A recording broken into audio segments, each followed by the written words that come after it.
বিকি স্পোর্টে তোমাদের সবাইকে স্বাগত জানাই। আগামী 9 অক্টোবর সন্ধ্যে 7টার সময় ইন্ডিয়া বাংলাদেশ টি-20 ম্যাচ অনুষ্ঠিত হতে চলেছে।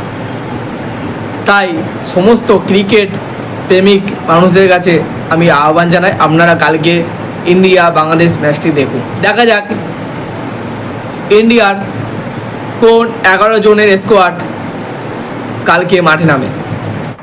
সঞ্জু স্যামসং, অভিষেক শর্মা, সূর্যকুমার যাদব, নীতিশ রেড্ডি, হার্দিক পান্ডিয়া, রিয়ান পরাগ, ওয়াশিংটন সুন্দর, বরুণ চক্রবর্তী, আশদীপ সিং, ময়ঙ্ক যাদব, রিঙ্কু সিং। বাংলাদেশের কোন 11 জনের স্কোয়াড কালকে মাঠে খেলতে চলেছে? পিভি ইমন,